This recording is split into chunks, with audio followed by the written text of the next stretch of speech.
मुझे दिन दे अपने ख्याल का, मुझे अपने कुर्ब की रात दे, रहूं हर घड़ी तेरी याद में, तेरे प्यार के लम्हात दे।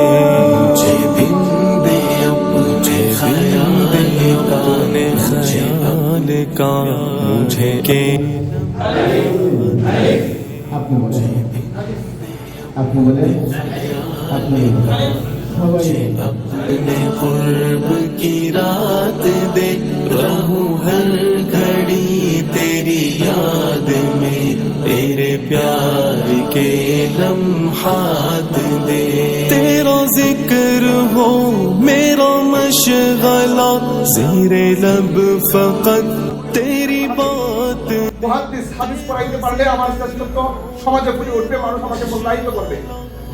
কিন্তু শাইখুল কুররা যারা কোরআনের শিক্ষক, যারা কোরআন পড়ান, আমরা কেন জানি আমাদের নিজেদেরকেই মনে করি আমি মনে হয় শ্রেষ্ঠত্বের ক্ষেত্রে কিছুটা পিছিয়ে আছি।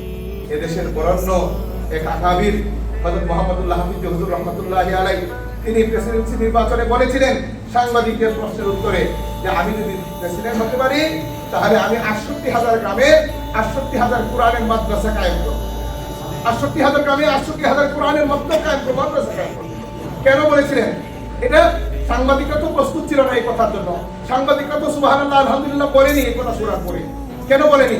তাদের কাছে এই কথাটা কোনো কথাই ছিল না, তাদের কাছে এই কথাটার কোনো মূল্যই ছিল না। কারণ ৬৮,০০০ গ্রামে ৬৮,০০০ মাদ্রাসা করলে দেশের উন্নয়ন কি হবে, এই দেশের উন্নতি কি হবে, প্রবৃদ্ধি কি হবে, এটা ওনাদের বুঝে আসে।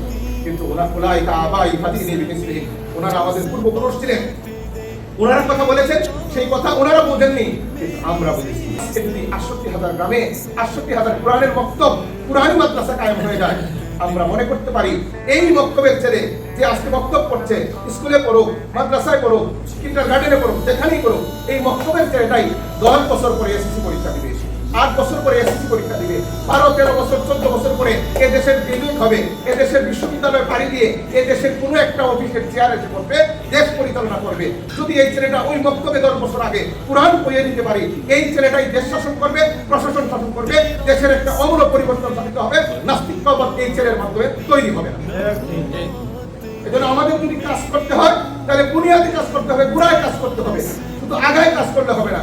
আর গোড়ায় কাজ যারা করছেন, যারা এই ফিকির নিয়ে উম্মতের সামনে দিন রাত মেহনত করছেন, তাদের মধ্যে আমি উল্লেখযোগ্য বলবো অনেক অক্লান্ত পরিশ্রম যিনি করছেন আল ফালাহ ওয়েলফেয়ার ট্রাস্টের সম্মানিত চেয়ারম্যান জনাব শাইখ উমায়ের বাদী।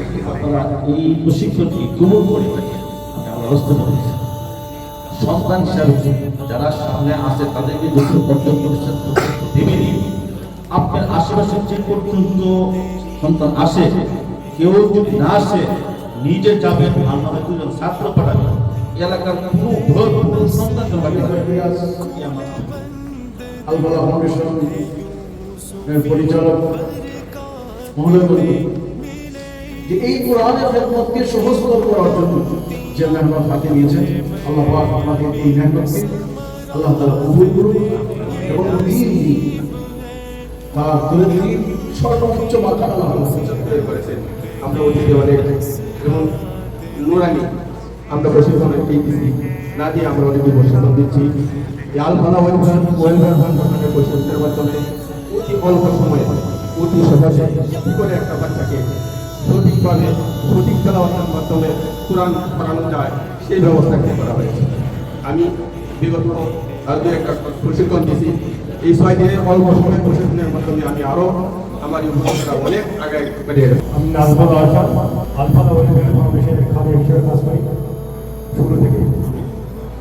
আপনাদের কাছে দোয়া চাই আমাদের শাইখ যে সমস্ত মিশন বাস্তবায়নের জন্য চিন্তা করেছে, মহান আল্লাহ তাআলা এই বাস্তবায়নের তৌফিক দান করুন এবং আপনাদের যাতে দোয়া, সহযোগিতা এবং আপনাদের মেধা, আপনাদের শ্রম এবং আপনাদের ইচ্ছা সবসময় আমাদের পাশে থাকুন এই প্রত্যাশা করি। আমাদের এক দেখে আর আমাদের বক্তব্য প্রকটা অর্থাৎ এটাকে আমরা সর্বোচ্চ গুরুত্ব দেই এবং এটাকে আমরা আমাদের প্রধান মিশন মনে করি। একমাত্র মনে রাখবো আমরা এটাকে আমাদের প্রধান মিশন মনে করি।